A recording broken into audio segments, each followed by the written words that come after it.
Hi, welcome to Max kitchen. இன்றைக்கி நம்ம பார்க்க போகிறது வந்து பனானா கேக்கு, பனானா ப்ரெட்டுன்னு சொல்லலாம். இப்போது கிறிஸ்மஸ்லாம் நமக்கு நெக்ஸ்ட் வந்துகிட்டே இருக்கு இல்லையா? ஸோ வீட்டில் இருக்கிறத வச்சு ரொம்ப சிம்பிளாக பக்கத்தில் இருக்கிற நெய்பர்ஸ்க்கும் சரி, இல்லை நம்ம வீட்டில் இருக்கிறவங்களுக்கும் சரி, சூப்பராக ஒரு கேக் இல்லாட்டினா ப்ரெட் நம்ம பண்ணி கொடுக்கலாம் அப்படிங்கிறது யோசிப்போம்.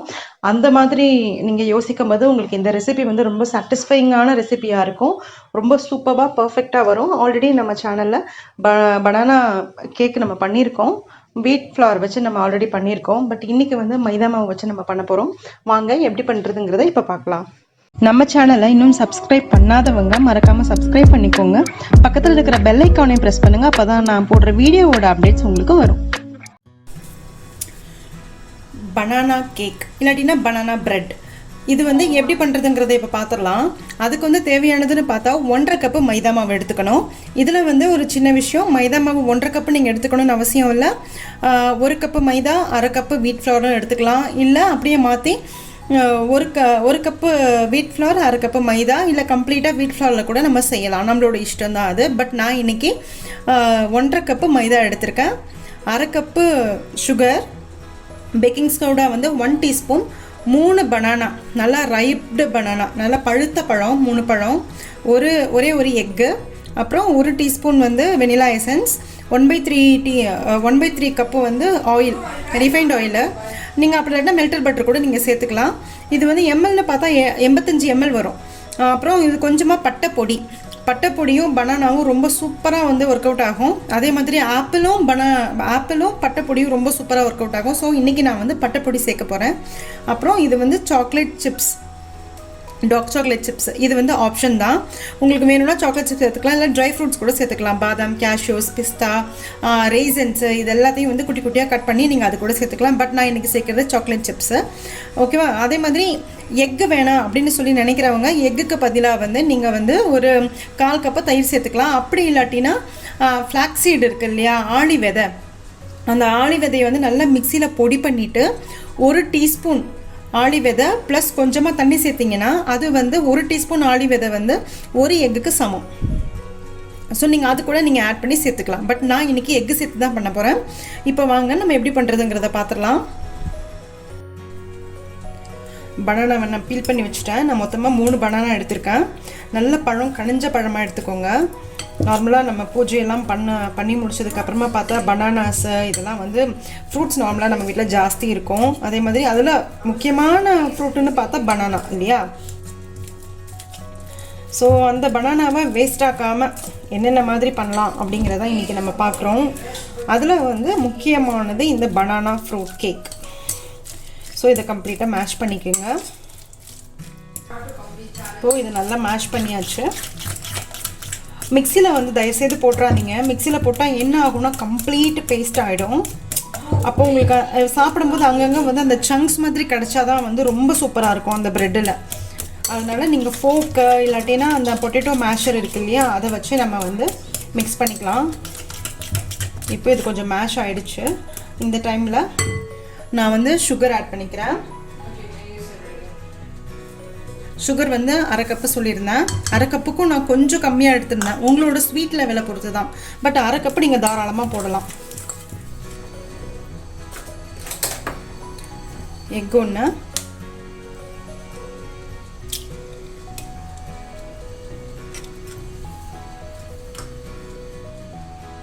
Oil 1/3 cup oil. இதுக்கு பதிலாக நீங்கள் உருக்கின வெண்ணெய் கூட சேர்த்துக்கலாம். அப்புறம் வெண்ணிலா எசன்ஸ் வந்து ஒரு டீஸ்பூன் வெண்ணிலா எசன்ஸு, 1 டீஸ்பூன் வெண்ணிலா எசன்ஸ். இப்போது வெட் இன்க்ரீடியன்ட் எல்லாமே சேர்த்தாச்சு. இதை நல்லா மிக்ஸ் பண்ணிக்கோங்க.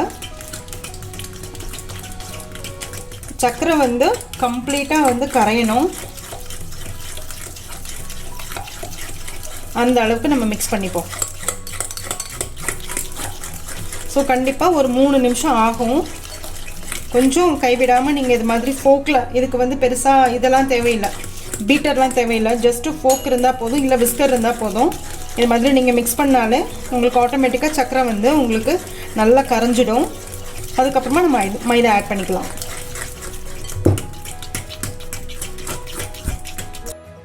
இப்போ இது நல்லா கம்ப்ளீட்டாக மிக்ஸ் ஆகிடுச்சு. இந்த டைமில் வந்து சின்னமன் பவுடர், பட்டை பொடி,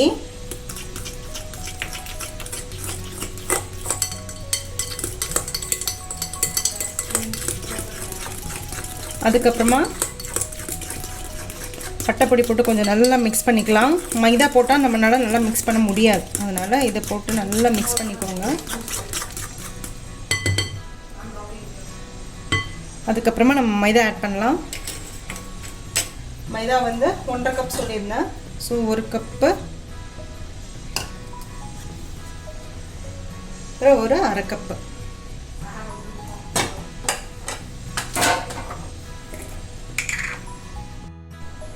baking powder, baking soda 1 teaspoon. இதுக்கு பேக்கிங் பவுடர்லாம் தேவையில்லை. அப்புறமேல சாக்லேட் சிப்ஸ் போட்டு எல்லாத்தையும் நல்லா மிக்ஸ் பண்ணிடலாம். ஆல்ரெடி நம்ம வந்து கோதுமை மாவில் பனானா கேக் எப்படி செய்கிறதுன்னு சொல்லிட்டு நம்ம சேனலில் ஆல்ரெடி இருக்குது. அதில் வந்து சர்க்கரைலாம் வந்து சேர்க்காம நம்ம பண்ணியிருக்கோம். நீங்கள் உங்களுக்கு வேணும்னா கோதுமை மாவு வச்சு எப்படி பண்ணுறது, அதுவும் அவனில் இல்லாமல் ஸ்டவ்லேயே எப்படி பண்ணுறதுங்கிறது தான் காமிச்சிருப்போம். கண்டிப்பாக நீங்கள் வந்து அதை பாருங்கள். கோதுமை மாவில் ட்ரை பண்ணுறதா இருந்தால் அதில் ட்ரை பண்ணுங்கள். இது கம்ப்ளீட்டாக மைதா, முட்டை சேர்த்து நம்ம பண்ணியிருக்கோம் இது. ஸோ ரொம்ப ஜென்டிலாக நம்ம மிக்ஸ் பண்ணணும். ஃபாஸ்ட்டாக பீட் பண்ணக்கூடாது. மைதா போட்டதுக்கப்புறமா ரொம்ப மெதுவாக மிக்ஸ் பண்ணுங்கள். அப்போ தான் உங்களுக்கு ப்ரெட்டு வந்து சாஃப்டாக வரும். ஆல்ரெடி ஓடிஜியை வந்து 180 டிகிரி செல்சியஸில் நான் வந்து ப்ரீஹீட் பண்ணி வச்சுட்டேன் 10 நிமிஷம்.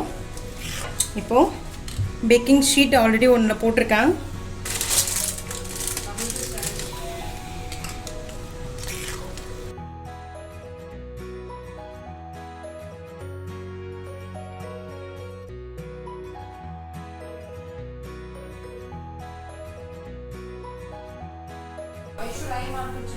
இப்போது நம்ம வந்து இந்த எல்லாத்தையும் போட்டாச்சு இல்லையா. இப்போ நடுவில் கொஞ்சம் இது மாதிரி பண்ணிவிடுங்க.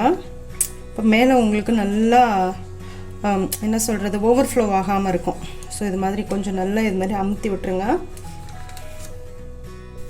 இப்போ 2 தடவை இது மாதிரி டேப் பண்ணிவிட்டு நம்ம 180 டிகிரியில் ஒரு 50 மினிட்ஸ் 50 நிமிஷம் நம்ம வந்து வைக்க போகிறோம்.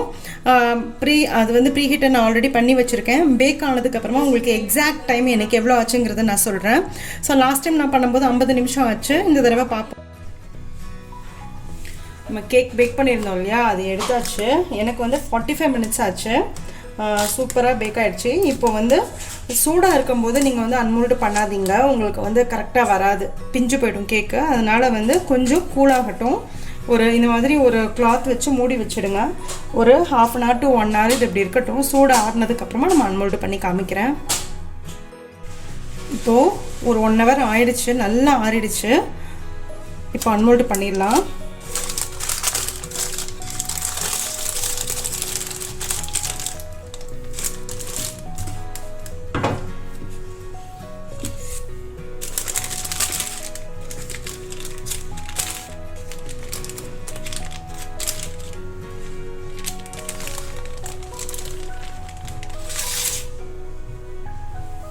பாருங்கள் எவ்வளோ சூப்பராக யம்மியான பனானா சாக்லேட் கேக் அப்படின்னு சொல்லிக்கலாம், பனானா ப்ரெட்டுன்னு சொல்லிக்கலாம். சூப்பராக ரெடி ஆகிடுச்சு. இப்போ இதை ஸ்லைஸ் பண்ணி காமிக்கிறேன். இந்த ப்ரெட்டை எடுக்கும்போதே அப்படி கமன்னு அந்த பட்டை ஸ்மெல்லு, அதோடு சேர்ந்து அந்த பனானா ஃப்ளேவர் சான்ஸே இல்லை, அவ்வளோ சூப்பராக இருக்குது. இதை கட் பண்ணி காமிச்சிடுறேன்.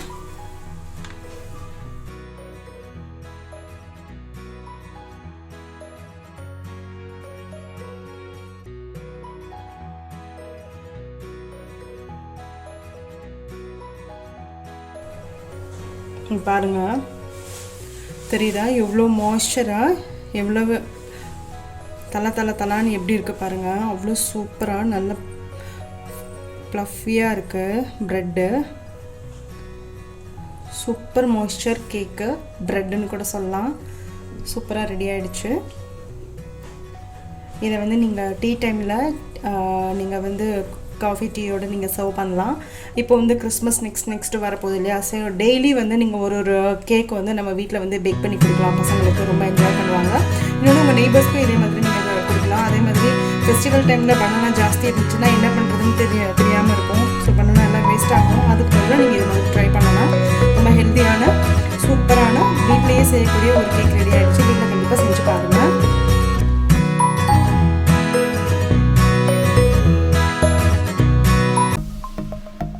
சப்ஸ்கிரைப் பண்ணுங்கள், மறக்காமல் பெல் ஐக்கானை ப்ரெஸ் பண்ணுங்கள். அப்போ தான் நான் போடுற வீடியோஸோட அப்டேட்ஸ் உங்களுக்கு வரும்.